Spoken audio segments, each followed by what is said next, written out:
Welcome to episode 23 of the Family Podcast Network, helping you work with your tough kids and even those that aren't. Coming at you from Tuscola, Texas, the home of the Family Podcast Network.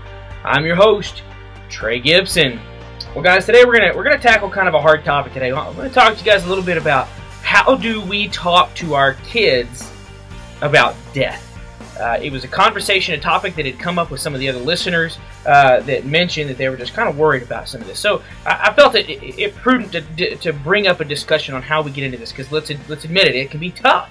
It can be hard, and it can be kind of nerve-wracking at times. So we're going to walk through on some simple steps on how I recommend doing that allows you some playroom with, as you guys and your families have your beliefs, how do we incorporate those in there in kind of just a stationary way. So we'll get into that. Before we get into that, let's go a little bit over the housekeeping stuff for today. First off, consider liking me on Facebook or Twitter.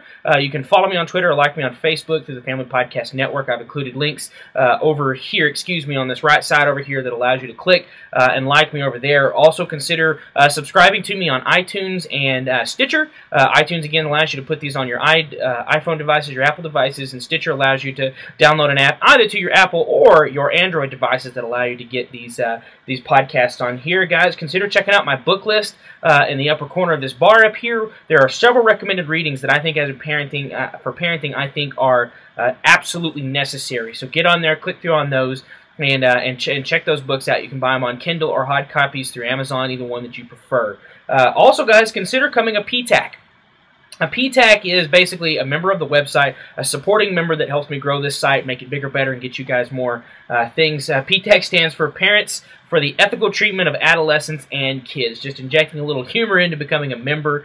So become a PTACer, if you will. Consider it. I put up several different options for you to choose from. Guys, also consider checking out our forums. If you have any questions, you can click the Contact Us form at the upper hand there and send us a question. It'll go straight to my email, or you can directly email me at TreyGibson@thefamilypodcastnetwork.com and get me at any time.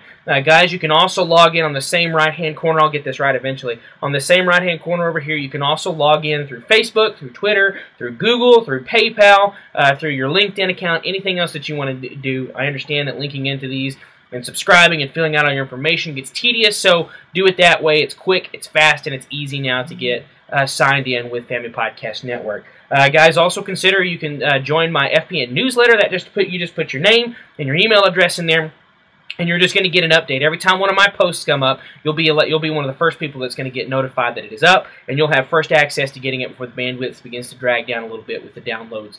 So consider getting on the FPN newsletter to get quickest news that you can that we have new information up. Also consider connecting with Family Podcast Network through Facebook, Twitter. You can also subscribe to my RSS feed, which I've got it set up through FeedBurner. So if you go to that FeedBurner site, you can do RSS feed or a host of other different type of feed programs that you can get on there to get this. And then last, guys, always consider if you are thinking about starting a website of your own, I cannot more highly recommend HostGator. They have treated me so well, guys. I am such a noob when it comes to this running my own website and building my website and internet. I have no formal training. I have no web development or anything else, just basics that I got in college. And let me tell you, I have been able to use HostGator, get set up with all my programs, plugins, everything else, and they have been wonderfully at my disposal. So I recommend get on there, click through this link down there, find your affiliate. If you click through me, you should be able to get a discount since you came through me, and then also they're wonderful, guys. They have been wonderful tech support. They have helped me when I needed help. They have been awake at midnight when I've had internet problems, and so get on there and check them out. They're a wonderful utilization tool. So check them out. So guys, let's jump into our topic today. We're going to talk a little bit about talking to your kids about death. This came out of a story. I'm totally changing up the elements of this, not only male to female, but also the demographics and everything else. So this doesn't, if this sounds like somebody that you know, it's completely by chance that it turned out that way. But I had a dad get on there the other day who said that he was having an issue with their dog had been killed by another dog and wasn't sure what had happened or what was going on. And his little daughter came home from school and found out about it and had mentioned our dog is dead. And he said, Trey, I had no idea how to tell my daughter that her dog was dead, that it had been killed by this other dog, and I didn't know what to do, and I panicked. And she goes, I had no idea what to say, and she's still waiting for an answer from me. What do I say? And this was from one of our listeners, and so I thought, well, you know what, we need to create something about this, because this is something that every single one of us parents have to deal with. Let me give a disclaimer at the start. Please do not take this as a substitution for professional help. This is just one man's opinion on what to do in these kind of parenting situations. So I want you to hear me say at the start, do not try to take this and use this as professional advice. Say, well, Trey, you've got the credentials and all these other things, and you've got the licensure and all that other stuff. That's fine. Don't take it in any of that stuff. You go to your own professional, get your own therapist to answer questions if you've got the really hard stuff. Don't just take what we're saying here and today as a substitute for that. It is not a good thing to do. With that said, I still can't leave this topic as something that we don't discuss as parents, because it comes up, and we often don't get a chance to sit down with other parents and visit about what do we do when, what do you say when, and those types of things. So let's jump into that. Let's be honest about another thing. This is probably one of the most difficult conversations that you can have with your children. Probably save no other conversation except maybe if we have to talk to them about sex, right? This is one of the most difficult and nerve-wracking conversations to have with our children. So we need to talk about how to do it. What do you do that can be good? What can you do that might not be good? We're going to go over some of those things today. Here's the bottom line thing that I'll promise you. Death and talking about it with your kids will come up in some way eventually. You can try to hide it from your kids. You can try to shelter it from your kids. But the bottom line is it will catch up with them. Even if it's their own death one of these days, they're going to find out about it before then anyway. But there is an inevitability that it is going to happen, and you cannot get away from it. So let's take the time to educate our kids in what we believe about that now, because it's going to come up. Even if it's not their, maybe it's their aunt so-and-so or their uncle so-and-so, grandma or grandpa so-and-so, or maybe it's their fish Fred, right? One way or the other, they're going to bump into death at some point. So let's go ahead and educate our kids, and let's do it effectively. So again, this was brought up by listeners that were out there that were kind of having some of these same issues. I heard a lot of echo. Yeah, Trey, exactly. Yeah, Trey, exactly. Yeah, what do I do when? So this told me this is something we needed to hit on right now. I actually had a totally different subject for today. We're going to hit on the death. So first off, let's talk about this. It seems as though we Americans are holistically terrified of talking about death. We don't like it. We get uncomfortable. We get awkward. We get nervous. We create little phrases to try to help make people feel better about it, right? We do not like talking about death. And why is that? Why are we so terrified of death? Number one, I think that really most people out there have absolutely no clue what they believe about death. They've never asked themselves what happens to us. What happens to our bodies? What happens to us soul-wise, right? And I'm going to define soul as just being the thing that keeps me from not just being a meat bag right here. Or maybe a meat and a fat bag is what I should say. But what keeps us from not just being a bag of tissue, right? It's that thing that makes me think. It's what makes me give action. It's what makes me do. It's what makes me compassionate. It's what makes me want to be a better dad. It's what makes me motivates me to come do right. Those are the soul. That's what motivates us in that. So I'm just going to define that real loosely, understanding I'm separating that from any of the spiritual or religious context in this case when it comes to defining that word. So in reality, I don't think most of us really know what we really believe about it. We may have in our holster maybe one or two little things that we can throw at somebody, right? Well, they're in a better place, right? We've got these little phrases that we've built up for ourselves. But in reality, when you really stop and ask people the philosophy of dying, what does it mean as a human whenever people die? What does it mean to you? I don't think anybody's really stopped to think about it. That leads into my second reason. Why are we so terrified? Number two is that we have, this is one instance, guys, where we have no personal experience into these things. And I can hear some of the folks out there about, well, Trey, my grandpa so-and-so died and they resuscitated him and they brought him back. So he has some experience in that. And I do believe that. And I agree with your premise behind what you're saying there. However, if he was resuscitated, he is now back and he is no longer dead anymore.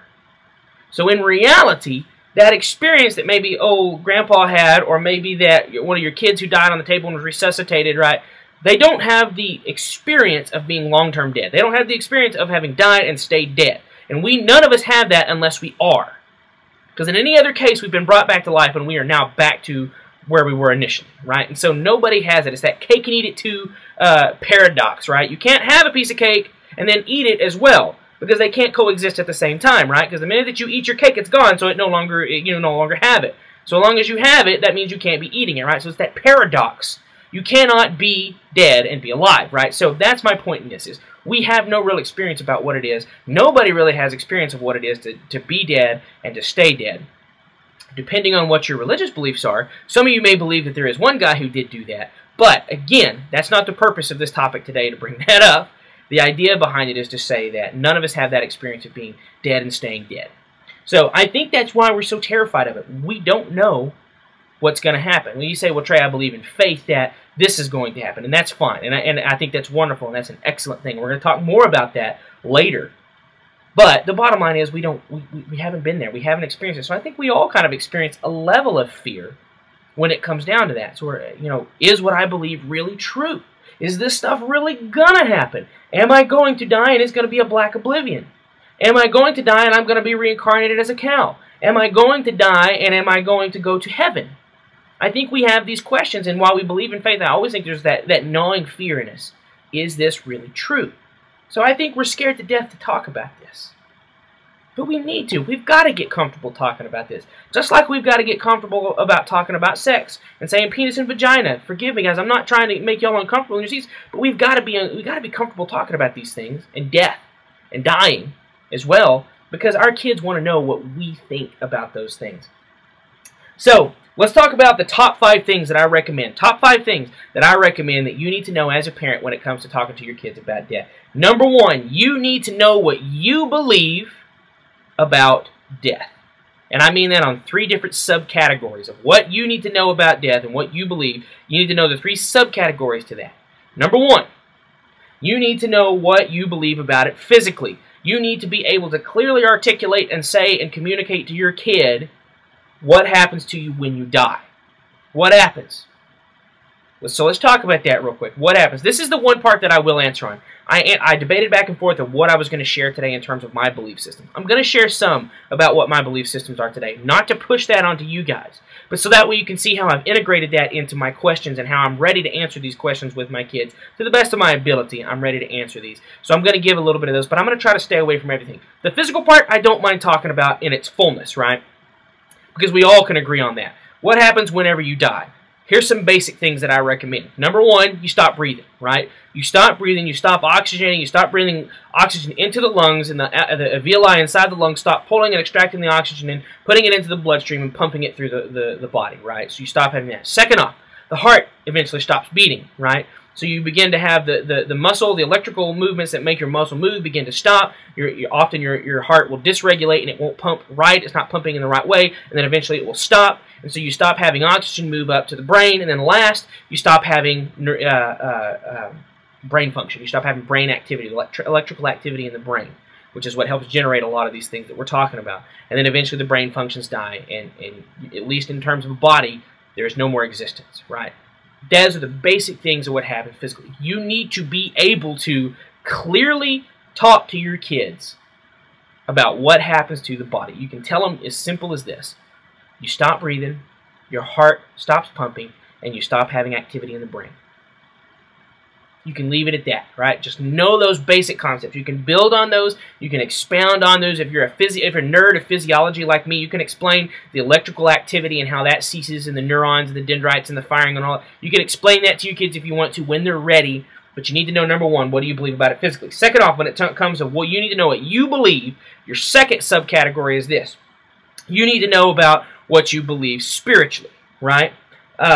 This is the question that you're going to get from your kids. It goes like this. Mom, Dad, where do we go when I die? Where do we go when we die?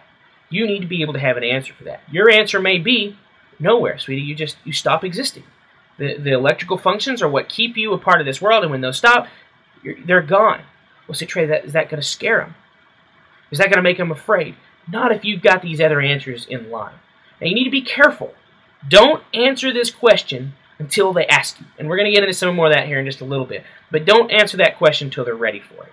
Whenever they're little, start with the physical part. Just the facts. The body stops working. Just start with all of that. Then you can build on these things whenever they ask. So when they ask you, where do we go when we die? If you believe they stop existing, you tell them that. If you believe that you die and you become reincarnated as an animal and that you're going to live as an eagle or as a cow or whatever else, you let them know that. Or if you believe that you die and that you're going to go to heaven, you let them know what you believe.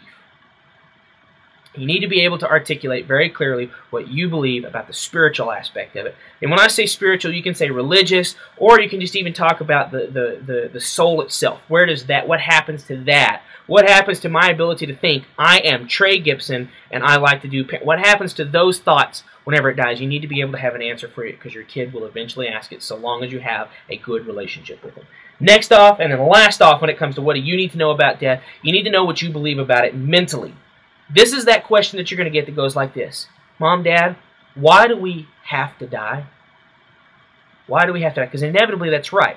I mean, you can get into arguing, cryogenics and etc., and that you can keep your body alive and all those different things. You can argue those points, and I get what you're saying. But the bottom line is we're all going to die. It's eventually going to go down, right? It's the way it is. So with that said, why do we have to die? You need to know what you believe mentally. Let me tell you a little bit about my belief system to kind of explain, give a little more detail as to what I mean when I say, what do you have a belief about it mentally? So we've decided that if when our kids ask us, Dad, why do we have to die? Our answer will go somewhat like this. Sweetie, it's just a part of life. It's a part of life. It's just what happens to us all. It's just as much as we have to be born whenever we're conceived and we come out. We have to be born. We don't have a say in that. We just have to die. Yeah, I know, Mom, Daddy, but why? Why do we have to die? The second part of that answer is that we honestly believe if we had to live forever, if we never ever died, life would lack its sweetness. Knowing that, and this is me really saying this in this case, not just in this metaphorical sense with my kids, but knowing that I have a limited amount of days motivates me to do better. When I face the fact that Trey Gibson is going to die one of these days, I'm hoping it's going to be 90 years from now. I hope to live until I'm 150, right? Maybe it will, maybe it won't. But the bottom line is I acknowledge the fact that I might die tomorrow. When I acknowledge that I have a limited amount of days, I find myself much more motivated to be a better parent, because I can sometimes not be, to be a better husband, because sometimes I cannot be, to live life to the fullest when I sometimes don't want to. It is that motivation that gets me up and gets me sitting here in front of this camera to work on this podcast, because I have acknowledged that my days are limited, and that acknowledgement is not bitter. It's sweet. It is sweet because we acknowledge in our family that we got to take a hold of what we got today, because we are not guaranteed that it'll be there tomorrow. There's no reason to believe that when I leave this office today that I'm not going to get into an accident heading back home. And that helps motivate me to do better. So that's our answer for the mental part of it. But you need to know what you believe. Why do you have to die? Why is your kid going to have to die one of these days? And you need to get that answer squared away, because I'll guarantee you, so long as the relationship with your kid is good enough, that question will come. Regardless of whether your relationship is good enough with him or not, your kid will wonder, and they want to know what you think about it. So number two, so we're talking about how do we do all this. Number one, know what you believe about it. Number two, don't shelter your kiddos from death. When I say that, let's be real clear what I mean and what I don't mean here. I'm not saying that you go take your kid to a morgue and show him dead people. I'm not talking about being sadistic or gross or subjecting and making them look at something. It's not what I'm talking about. But the realities of death are around us all the time. We had a pet a while back that did get killed. Funny enough, very similar to this dad who came and visited with me. We had a pet who got killed a while back. And my daughter wanted to know what happened, and we had to explain to him that Tank, it was our little small dog, had gotten hurt and killed. And she's been very distraught about it, but it was a wonderful opportunity to talk to her about death, because she was ready and she wanted to know what happened to him. And we had to begin walking through these things and just explaining to her. She was 4 at the time, so we didn't get deep into it. We just explained to her the facts. She got hurt. This is what happened. Her brain stopped functioning. She stopped breathing. Her heart quit, and she was dead. And so we buried her out. We buried him outside. You know, we explained to her that it was no longer the same dog we knew. It wasn't thinking. It wasn't wanting to be petted. It was, that it had died. That the brain functions as Stephen. It wasn't thinking about anything anymore, ever again. We explained that to her, and it's been a wonderful experience. But she's gotten to understand death at a young age where she can begin to process it. Don't shelter your kids from death. What happens when we do? They grow up learning about death from its next best parent, which is typically things like TV. Do you want your kids learning about death from TV? Do you want CSI teaching your kids about what death is and the meaning behind it? Probably not. Talk to your kids about these things. So number two to all this is, don't shelter your kiddos with these. Again, that doesn't mean you've got to give them all the nitty-gritty details. I'm not saying that you get gross with them. Don't go too far with them. Don't try to get spiritual and mental about it if they're not ready for it. Just give them the facts when they're little. Second off, answer their questions. When they have hard questions, answer them. If they have a hard question about death, sometimes I understand you're in the middle. You're in the middle of washing an infant who's in the bathtub, right? You can't just stop and say, hang on, sweetie, I've got to do, and then you can't leave your infant in the tub, right? Or at least I don't recommend that, by the way. Don't do that. But you need to readdress that with them. So, Mom, where do we go when we die? Sweetie, I tell you what, I'm in the middle of giving your brother a bath here. Will you just give me a second, and if you will, let me get her out of this bath, let me get her dry, let me get her laid down in bed with a bottle, and then I'm going to come to you, okay? And then we're going to talk or something like that, right? Make sure you schedule a time to answer their questions. Help them process. Mommy, Daddy, what happened to Tank? That was a question I had to answer. What happened to him? Be ready to process with them.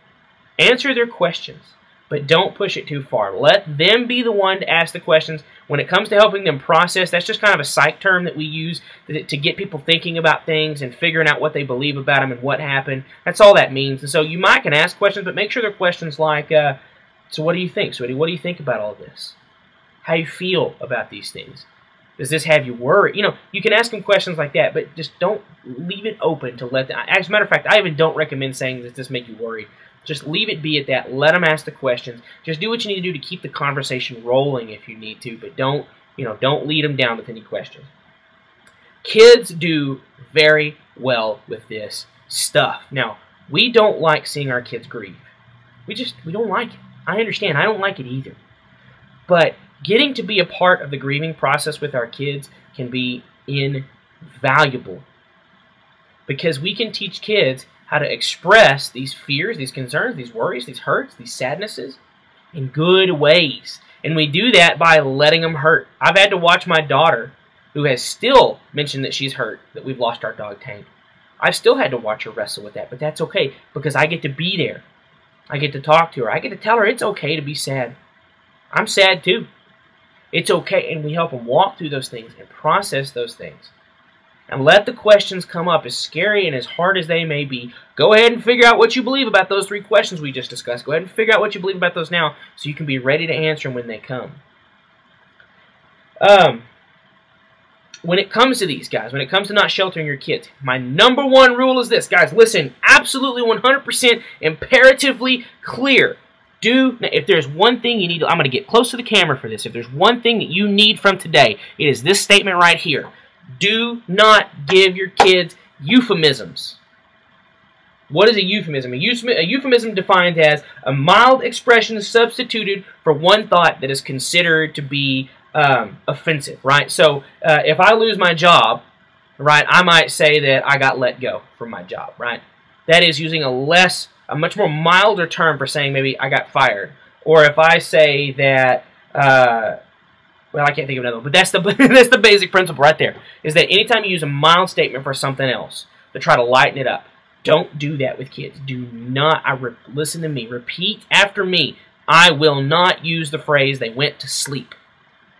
I understand that we're trying to connect with kids in phrases that they understand, but I cannot tell you how many kids I have seen who became terrified to go to sleep at night because their parents told them that. Well-intended. They weren't trying to be turd parents. They were trying to help their kid. But in reality, it scared the crap out of them, because last time whenever Grant so-and-so went to sleep, I never saw her again, and she got put in a box and she's under the ground now.